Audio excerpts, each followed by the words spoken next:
तो दोस्तों आज मैं एक्सप्लेन करने वाला हूँ ऑस्कर हॉरर मूवीज के पार्ट 2 को, यानी कि हम दूसरी मूवी आज कवर करेंगे जिसने कि ऑस्कर जीता है। और ये मूवी किसी और की नहीं बल्कि स्टीफन किंग के 1987 में आए नॉवेल की है जिसका नाम है मिजरी। ये मूवी 1990 में रिलीज की गई थी और ये एक American psychological horror thriller movie है। इस मूवी की IMDb रेटिंग है फ्रीकिंग 7.8 स्टार्स आउट ऑफ 10, जो कि मेरे हिसाब से काफी ज्यादा हाई होती है। तो वीडियो को एंड तक जरूर देखना, आपको बहुत ही ज्यादा मजा आएगा। और ये स्टीफन किंग की एक लौती ऐसी नॉवेल के ऊपर बेस्ड मूवी है जिसने ऑस्कर जीता है। और स्टीफन किंग ने खुद एडमिट किया है कि जो मिजरी है ना वो उनकी टॉप 10 फेवरेट अडेप्टेशंस में से एक है। और दोस्तों हाल ही में मैंने एक्सप्लेन किया है कमिंग एज हॉरर मूवी को, जो कि 2022 की काफी अच्छी मूवी है। उसका कॉन्सेप्ट जो है वो काफी डिफरेंट है। तो अगर आपने नहीं देखी है, बाई चांस मिस कर दिया है, तो जाकर देख लेना। और स्केरी नाइट्स यानी कि क्लिप वाले चैनल पर भी एक बढ़िया हॉरर मूवी की एक्सप्लेनेशन आ गई है, तो उसका लिंक भी नीचे ही, आप जाकर जरूर देखना। तो चलिए अब बिना किसी देरी के चलते हैं सीधा वीडियो की तरफ।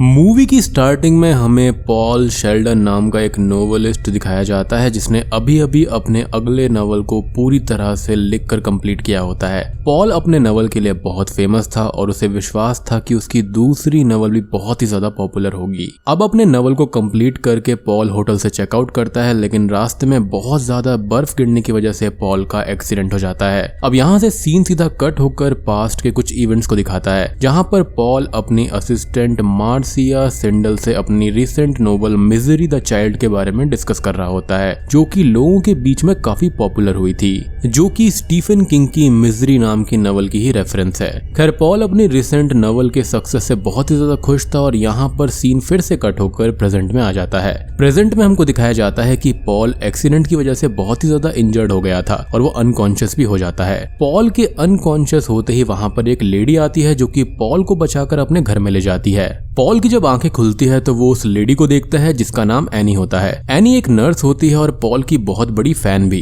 एनी ने पॉल के सारे नॉवेल्स पढ़े थे जो कि उसे बहुत पसंद आए थे।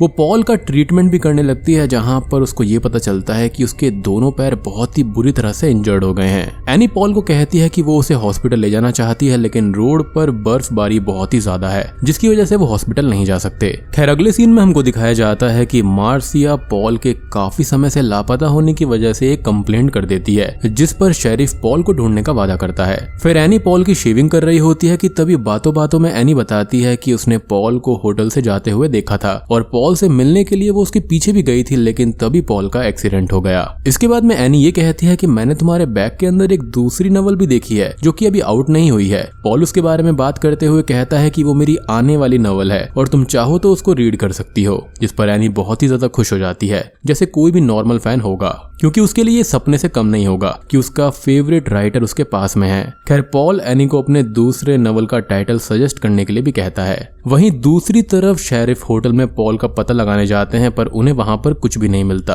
दूसरे सीन में हमें दिखाया जाता है कि एनी पॉल के कमरे में आती है और उसने पॉल का नॉवेल पढ़ लिया था। एनी कहती है कि नॉवेल ठीक है, लेकिन उसमें जो बच्चों को पोर्क यानी कि पिग का मीट लाते हुए बताया गया है वो उसको अच्छा नहीं लगा। इस बात पर एनी और पॉल में थोड़ी सी बहस भी हो जाती है, जहां पर गलती से एनी के हाथ का जो सूप होता है वो पॉल के बेड पर गिर जाता है। यहाँ पर फ्यू सेकंड्स के लिए हमें एनी के गुस्से वाला चेहरा भी दिखाई देता है, विच वॉज वेरी हॉरिफाइंग। ये देखकर ऐसा लग रहा था कि एनी को पॉल की ये नॉवेल बिल्कुल भी पसंद नहीं आई है और तभी वो रूम को छोड़कर वहां से चली जाती है। जाते हुए एनी पॉल को आई लव यू कहती है और इसका मतलब ये है कि वो पॉल के लिए फील करती थी। खैर अगले सीन में हमको शेरिफ को दिखाया जाता है जो कि पॉल के कार एक्सीडेंट वाली जगह पर पॉल को ढूंढने के लिए आया हुआ था, पर वहां पर उनको कोई भी कार ही नहीं मिलती, जिससे हताश होकर वो वहां से चला जाता है। सीन कट होता है जहां पर हम देखते हैं कि एनी मार्केट से पॉल की famous novel the misery child लाई थी, जिसे पढ़ने के लिए वो काफी एक्साइटेड थी। साथ में वो पॉल को बताती है कि उसने हॉस्पिटल वालों से बात कर ली है और जैसे ही बर्फ हटेगी वो उसको हॉस्पिटल में एडमिट करवा देगी। और इसी के साथ में एनी पॉल के फैमिली मेंबर्स का नंबर मांगती है ताकि वो उनसे कांटेक्ट कर सके।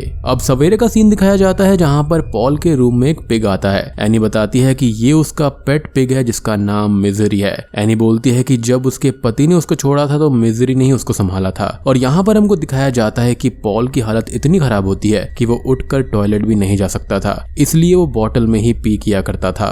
अब रात हो जाती है जहाँ पर एनी गुस्से में आकर पॉल पर चेयर से हमला कर देती है क्योंकि उसको मिजरी द चाइल्ड नॉवेल के अंदर पिग को मारने वाली बात अच्छी नहीं लगती। Due to luck chair Paul को नहीं लगती और पॉल बच जाता है। बेसिकली उसके खुद के पास में एक पिग था तो पिग को यहाँ पर मारने वाले सीन के बारे में उसे अच्छा नहीं लगा था। यहाँ पर एनी पॉल को एक शॉकिंग बात कहती है कि तुम ये मत सोचना कि तुम्हें यहाँ पर कोई बचाने भी आएगा, क्योंकि उसने किसी को कॉल ही नहीं किया है और अगर वो मर गई तो वो भी मर जाएगा। और इतना कहकर गुस्से में वो कार लेकर वहां से चली जाती है। और यहाँ पर हमको ये पता चलता है कि एनी असल में मेंटली अनस्टेबल थी। पॉल इस हादसे के बाद में समझ जाता है कि एनी सेफ लेडी नहीं है उसके लिए और वो उसको जान से भी मार सकती है। पॉल घर से भागने की काफी कोशिश करता है पर उसके पैर बहुत ही बुरी तरह से इंजर्ड होते हैं और वो अपने बेड से उतरने की कोशिश करता है लेकिन गलती से वो जोर से फ्लोर पर गिर जाता है और फ्लोर पर गिरने की वजह से पॉल के पैर और भी ज्यादा इंजर्ड हो जाते हैं और वो जोरों से चिल्लाने लगता है। अब यहाँ पर मैं जेम्स कैन की एक्टिंग की दाद देना चाहूंगा क्योंकि ये सीन लिटरली बहुत ही ज्यादा दर्दनाक होता है। अब सवेरे एनी घर पर आती है और पॉल को फ्लोर पर पड़ा हुआ देखती है। वो पॉल को उठाकर वापस बेड पर लिटा देती है और उसको बोलती है कि मैंने भगवान से तुम्हारे लिए बात की है और भगवान ने मुझे ये कहा है कि मैंने उसे तुम्हारे लिए ही भेजा है ताकि मैं तुम्हें सही रास्ता दिखा सकूं। So clearly we can see कि वो साइको लेडी है। खैर अब एनी एक बारबेक्यू रूम में उसको लाती है जिसमें पॉल की नई लिखी हुई नॉवेल की फाइल थी। एनी अब पॉल को अपने लिए एक नॉवेल लिखने को कहती है लेकिन पॉल यहाँ पर नया नॉवेल लिखने में डिस्टर्ब ना हो जाए इसलिए वो अपनी पुरानी नॉवेल पहले जलाने के लिए कहती है। पॉल अपनी नॉवेल जलाने में थोड़ा सा हिचकिचाता है लेकिन तभी एनी पॉल के ऊपर कैरोसिन डालने लगती है और एनी ये कहती है कि अगर तुमने नॉवेल को नहीं जलाया तो आगे तो तुम जानते ही हो। पॉल अपनी नॉवेल को जला देता है और उसी दिन हमें एनी के अंदर एक अजीब सी मेंटल अनस्टेबिलिटी दिखाई देती है। तभी एक हेलीकॉप्टर पॉल को ढूंढते हुए एनी के घर के ऊपर से उड़ जाता है जिसको पॉल और एनी दोनों देखते हैं। यानी कि पॉल को ढूंढने की बहुत कोशिश हो रही थी और ये देखकर पॉल बहुत ही ज्यादा डिसअपॉइंट हो जाता है कि वो लोग उसको रेस्क्यू नहीं कर पा रहे हैं। अगले दिन एनी पॉल को उठाकर एक व्हील चेयर पर बैठा देती है और उसके लिए एक टाइपराइटर का इंतजाम करती है ताकि वो एनी के लिए एक सेपरेट नॉवेल लिख सके। वो पॉल को कहती है कि तुमने पिछली नॉवेल में उसको मार दिया था यानी कि मिजरी को, पर इस नॉवेल में तुमको उसको मेरे लिए वापस लाना होगा। पॉल भी एनी की हाँ में हाँ मिला रहा था और ऐसा जता रहा था जैसे कि जो टॉर्चर एनी ने उसके साथ में किया है उससे उसको कोई भी फर्क नहीं पड़ता और वो यहाँ पर खुश है और उसको ऐसा करना ही पड़ता है अदरवाइज उसको वो जान से मार देती। खैर पॉल तभी एक हेयर पिन देखता है जिसको वो यूज करके वो इस घर से भागना चाहता था, इसलिए एनी को अपने लिए वो स्मज पेपर्स लाने को कहता है ताकि वो तब तक हेयर पिन उठा पाए। एनी इस बात से भी गुस्सा हो जाती है और वो पॉल को कहती है कि मैंने तुम्हारे लिए इतना कुछ किया और तुम मुझे एक पेपर के लिए घर से जाने को कह रहे हो। लेकिन गुस्से में आकर फाइनली वो घर से बाहर चली ही जाती है। बट जाते जाते वो एक कांड कर जाती है कि वो पॉल के पैरों पर जोर से बुक मारती है जिससे पॉल दर्द से तड़पने लगता है। एनी के घर से जाने के बाद में पॉल उस हेयर क्लिप को उठा लेता है जिससे वो किसी तरह से रूम का दरवाजा खोलकर हॉल में आ जाता है। अब हॉल में वो टेलीफोन देखकर खुश हो जाता है और वो कॉल लगाने के लिए टेलीफोन को उठाता है लेकिन उसको ये पता चलता है कि टेलीफोन के अंदर के पार्ट्स ही निकाल दिए गए हैं। तभी पॉल दूसरे कमरे में जाकर कुछ मेडिसिन ले लेता है और उसे तब तक पता चल जाता है कि एनी बस घर आने ही वाली है। दर्द में पॉल एनी के आने से पहले ही वो रूम में चला जाता है और रूम को फिर से बंद कर देता है और ऐसे प्रिटेंड करता है जैसे कि वो अपनी जगह से हिला ही ना हो। अब इन्हीं सब के बीच में गलती से पॉल एक पेंगुइन के खिलौने को गिरा देता है लेकिन उसे उठाकर जब पॉल फिर से रखता है तो वो गलती से उसे उल्टी डायरेक्शन में रख देता है। और इस बात को याद रखिएगा क्योंकि आगे इस चीज पर बहुत ही बड़ा बवाल होने वाला है। अब जब एनी वापस आती है तो वो पॉल को बहुत ही ज्यादा पसीनों में देखती है लेकिन पॉल ऐसे प्रिटेंड करता है जैसे उसका बुखार बढ़ गया हो और इसलिए उसकी अभी ऐसी हालत हुई है। दूसरी तरफ जब इन्वेस्टिगेटिंग ऑफिसर्स फिर से हेलीकॉप्टर से पॉल को ढूंढने आते हैं तो उन्हें फाइनली पॉल की कार मिल जाती है जहां पर एक इन्वेस्टिगेटिंग ऑफिसर ये कहता है कि या तो पॉल हॉस्पिटल में होगा या तो फिर उसे किसी जानवर ने मार दिया होगा। यानी कि ऑफिसर्स भी अब पॉल को मारा समझ रहे थे। और यहाँ पर ये जो हेलीकॉप्टर पायलट है ना, ये कोई और नहीं बल्कि इस मूवी के डायरेक्टर ही हैं जिन्होंने यहाँ पर एक कैमियो किया है। तभी वहाँ पर शेरिफ इन्वेस्टिगेट करता है और ये कहता है कि इस कार को किसी लोहे वाली चीज से खोला गया था, यानी कि उसे शक था कि पॉल को किडनैप किया गया है न कि वो मारा गया है। दूसरी तरफ पॉल जिन मेडिसिन को लिया करता था वो उनके पाउडर को एक छोटे से पेपर बैग में जमा कर लेता है ताकि वो फ्यूचर में एनी को इससे बेहोश करके यहाँ से भाग जाए। अब शेरिफ यहाँ पर एक काम करते हैं कि वो पॉल की सारी नॉवेल्स को खरीद लेते हैं ताकि वो उन्हें पढ़कर पॉल के केस को अच्छी तरह से समझ पाए। यहाँ पर एनी पॉल को अपने लिए नॉवेल लिखने के लिए कहती है पर जब पॉल एक नॉवेल एनी को बना कर देता है तो उस पर एनी बहुत गुस्सा हो जाती है। एनी ये चाहती थी कि जिस नवल में पॉल ने पिछली बार मिजरी को मरवा दिया था, अब दूसरी नवल में वो फिर से मिजरी को जिंदा कर दे और वो पॉल को फिर से नवल लिखने को कहती है। मतलब कि ये एक ऐसी टॉक्सिक फैन है जो कि इसकी मेहनत को नहीं समझती है और ना ही उसको खुद लिखना आता है, लेकिन वो बस अपने हिसाब से काम करवाना चाहती है जैसे कि वो उसको इस चीज के पैसे दे रही हो। और यहाँ पर आज के जमाने में भी ऐसे टॉक्सिक फैंस होते हैं जो कि अपनी मर्जी चलाना चाहते हैं, नेगेटिविटी फैलाते हैं और वो उसको कंस्ट्रक्टिव क्रिटिसिज्म का नाम देते हैं। और एनी बिल्कुल एक ऐसी ही फैन थी, लेकिन साथ में उसकी इंसैनिटी भी यहाँ पर मिक्स हो गई थी क्योंकि वो एक नंबर की साइको थी। खैर ऐसे ही कुछ दिन बीत जाते हैं और पॉल नवल को लिख देता है और एक दिन एनी को पॉल की नवल बहुत पसंद आ जाती है। एनी पूछती है कि नवल का एंड कैसे होगा, जिस पर पॉल ये कहता है कि उसके लिए तुम्हें इंतजार करना होगा और एनी ये सुनकर बहुत ही ज्यादा एक्साइटेड हो जाती है। पॉल तभी एनी को कैंडल लाइट डिनर के लिए पूछता है जिस पर एनी बहुत खुशी में आकर हाँ कर देती है। असल में यहाँ पर पॉल कुछ प्लॉट कर रहा था।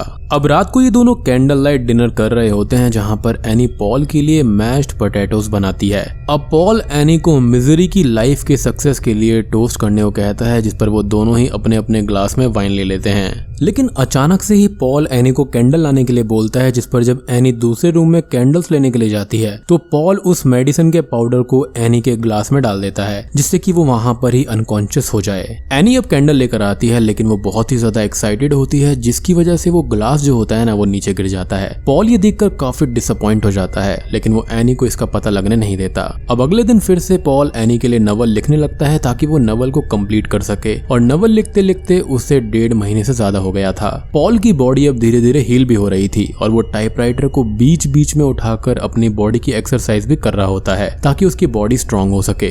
ऐसी ही एक रात को एनी पॉल के कमरे में आती है और वो कहती है कि मुझे लगता है कि मैं सिर्फ राइटर पॉल को पसंद करती हूँ, लेकिन मुझे ये पता चल गया है कि मैं पॉल के हर एक पहलू को पसंद करती हूँ। तभी सीन कट होता है और हमको दिखाया जाता है कि शेरिफ ने पॉल की सारी नॉवेल्स पढ़ ली होती हैं, लेकिन आखिरी नॉवेल का टाइटल उन्हें काफी अट्रैक्ट करता है कि इंसानों के न्याय से भी बड़ा एक न्याय होता है और मैं उसी न्याय के भरोसे बैठा हूँ। यहीं पर सीन शिफ्ट होता है और एनी पॉल को कहती है कि तुम अब ठीक हो रहे हो और एक दिन तुम यहाँ से चले जाओगे। पॉल इस पर कहता है कि मैं यहाँ से क्यों जाऊंगा, मुझे तो ये सब पसंद है। बट उसका ये कहना था कि ये तुम्हारा बड़प्पन है और इतना कहने के बाद में वो अपनी हिडन गन को निकाल लेती है। एनी कहती है कि मैं इसे इस्तेमाल करना चाहती हूँ पर मेरे पास बुलेट्स नहीं है और वो बुलेट्स को लेने के लिए मार्केट चली जाती है। पॉल ये सब देखकर डर जाता है और खुद की सेफ्टी के लिए वो किचन में जाकर एक नाइफ ले लेता है। रूम में आते वक्त उसे एनी की एक किताब मिलती है जिसे पढ़ने के बाद उसको ये पता चलता है कि एनी ने अपने हस्बैंड का भी मर्डर कर दिया था। जी हाँ, लेकिन इतना ही नहीं, पॉल आगे किताब पढ़ता है तो उसको ये पता चलता है कि एनी जहाँ पर नर्स का काम करती है वहां पर उसने ढेर सारे बच्चों को मारा था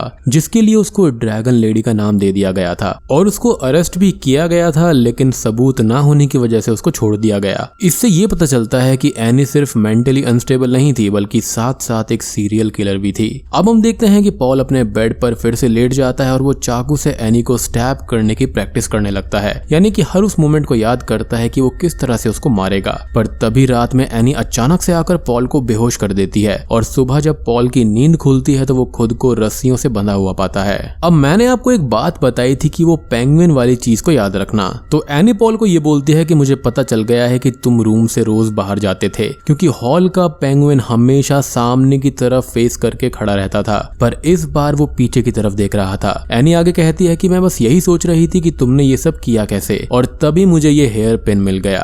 पॉल समझ जाता है कि अब वो बहुत बड़े खतरे में है और तभी एनी ये कहती है कि तुम्हें पता है कि चोरों को चोरी करने से रोकने के लिए क्या करना चाहिए, उनके पैर तोड़ देने चाहिए। और इसके बाद में एनी एक बड़े से हैमर से पॉल के दोनों पैरों को तोड़ देती है। एंड बिलीव मी कि ये सीन देखने में बहुत दर्दनाक था। पॉल दर्द से चिल्लाने लगता है क्योंकि अभी अभी उसके पैर थोड़े हील हो रहे थे और यहाँ पर वो फिर से टूट गए। एनी का यहाँ पर ये इंटेंशन था कि अब पॉल फिर से कभी चल ही ना पाए। इसके बाद में एनी फिर से मार्केट में जाती है जहाँ पर वो शेरिफ के ऑफिस के आगे जोरों से किसी पर चिल्लाती है जिससे कि शेरिफ का ध्यान उस पर चला जाता है और फिर समहाउ शेरिफ को एनी पर थोड़ा सा शक होने लगता है। एनी की जांच पड़ताल करते हुए शेरिफ को पता चलता है कि एनी एक सीरियल किलर है और उसने भी अपना एक ऐसा ही स्टेटमेंट दिया था जो कि पॉल के लास्ट नॉवेल के टाइटल से मिलता है कि इंसानों के न्याय से भी बड़ा एक न्याय है और मैं उस न्याय के भरोसे बैठा हूँ। अब शेरिफ शॉपकीपर से पूछता है कि वो लेडी यहाँ से क्या क्या लेकर जाती है, जिस पर वो ये बताता है कि वो पॉल के सारे नॉवेल्स और कुछ ही दिनों पहले एक टाइपराइटर लेकर गई थी, जिससे शेरिफ समझ जाता है कि पॉल एनी के ही घर पर है। शेरिफ अपनी कार लेकर एनी के घर पहुंचता है, लेकिन तब तक एनी पॉल को बेहोश करके बेसमेंट के अंदर डाल देती है। जब शेरिफ एनी के घर की चेकिंग कर रहे होते हैं तब पॉल फिर से जाग जाता है और जोरों से चिल्लाता है, जिससे शेरिफ समझ जाते हैं कि पॉल यहीं पर है। जब शेरिफ पॉल को बचाने के लिए बेसमेंट में जाते हैं तो पीछे से एनी शेरिफ को शूट कर देती है, जिससे उनकी वहीं मौके पर मौत हो जाती है। एनी पॉल को भी मारने ही वाली थी, लेकिन तभी पॉल ये कहता है कि वो एनी से प्यार करता है, जिससे कि एनी पॉल की बातों में आ जाती है और उसको नहीं मारती। अगले दिन पॉल एनी के नॉवल के आखिरी चैप्टर को भी खत्म कर देता है और वो एनी को अपने लिए शैंपेन लाने को कहता है। पॉल ने अपने पास में एक मैच बॉक्स रख लिया होता है और जैसे ही एनी शैंपेन लेकर रूम के अंदर आती है तो पॉल तब एनी के नॉवल को आग लगा देता है। एनी नॉवल के आग को बुझाने की कोशिश करती है, लेकिन तब तक पॉल एनी के सर पर टाइपराइटर मार देता है और फिर इन दोनों के बीच में काफी लंबे समय तक फाइट चलती है। एंड गाइस बिलीव मी कि इस मूवी का ये सबसे बेस्ट सीन है और इस फाइट को डिस्क्राइब करना इतना आसान नहीं है, इसलिए मैं आपको कहूंगा कि इस फाइट को आप एक बार जरूर देखना। उसका लिंक मैं नीचे डिस्क्रिप्शन में दे दूंगा। अब एंड में पॉल एनी को एक स्टैचू से मारता है, जिससे पॉल को ये लगता है कि एनी मर गई है, लेकिन वो मरती नहीं है क्योंकि साइको लोग इतनी आसानी से नहीं मरते। एनी फिर से उठकर पॉल को मारने लगती है, लेकिन एंड में पॉल किसी तरह से एनी को मार डालता है। अब पॉल को रेस्क्यू कर लिया जाता है और यहाँ से सीन सीधा शिफ्ट होता है एक होटल में, जहाँ पर हम पॉल और उसकी असिस्टेंट सिंडल को देखते हैं। ये दोनों ही पॉल के साथ घटने वाले उस हादसे के बारे में बात कर रहे थे और उसके ऊपर एक नॉवल बनाने की बात कर रहे थे। तभी पॉल ये देखता है कि एनी वेट्रेस बनकर उसके पास में आ रही है, जो कि काफी शॉकिंग था, लेकिन लेटर ऑन उसको ये रियलाइज होता है कि ये उसका बस एक हेलुसिनेशन था और वो एनी नहीं बल्कि कोई दूसरी लड़की रहती है। वो वेट्रेस पॉल के पास आकर कहती है कि वो पॉल की बहुत बड़ी फैन है और पॉल उसको देखकर बहुत ही अजीब तरीके से बोलता है, क्योंकि उसको एनी वाली चीजें याद आ रही थी, जिससे कि वो काफी ज्यादा कंफ्यूज्ड हो जाता है और बूम, ये मूवी यहीं पर खत्म हो जाती है। तो दोस्तों ये थी द मिजरी मूवी की कहानी और यहाँ पर इस मूवी को ऑस्कर मिला था। ये स्टीफन किंग के नॉवल के ऊपर आधारित पहली ऐसी मूवी है जिसको ऑस्कर मिला था और पर्सनली मुझे ये मूवी काफी अच्छी लगी है। बहुत ही बढ़िया साइकोलॉजिकल थ्रिलर मूवी है ये और मैं सबको रिकमेंड करूंगा कि आप इसको एक बार जरूर देखना, क्योंकि स्टीफन किंग की जो राइटिंग होती है वो वैसे ही टॉप नॉच होती है और इस मूवी की सिनेमेटोग्राफी और एक्टिंग बहुत ही ज्यादा बढ़िया है, यानी कि इन चीजों ने इसको एक मास्टरपीस बना दिया है। और भैया ऑस्कर विनिंग मूवी है तो देखना तो बनता है। वैसे भी अच्छी हॉरर मूवीज कम ही बनती हैं। यहाँ पर आपको वो हथौड़े वाला सीन याद होगा जहाँ पर पॉल के पैर एनी ने तोड़ दिए थे। तो इनिशियली वहां पर एक से उसके पैरों को काटना था, लेकिन अल्टीमेटली उसको हटाकर हथौड़े वाले सीन को इंक्लूड किया गया था, क्योंकि अगर वो काटने वाला सीन वहां पर डाल देते ना तो यहाँ पर सब लोग एनी से ना बहुत ही ज्यादा नाराज हो जाते, लेकिन फिलहाल वो उसकी मैडनेस से सिंपैथाइज करते हैं। इस मूवी का बजट था $20 मिलियन और इसने कमाए थे $62 मिलियन, जो कि 3 टाइम्स होते हैं, जो कि मेरे हिसाब से काफी अच्छा है। और ये जो मूवी है ना वो one of the greatest psychological horror thriller movies में से एक है। तो उम्मीद करता हूँ कि आपको ये वीडियो और कहानी पसंद आई होगी। पसंद आई है तो वीडियो को लाइक कर देना, चैनल पर नए हैं तो सब्सक्राइब कर लीजिए। तो मैं आप सबको मिलता हूँ अगली वीडियो के साथ में, तब तक के लिए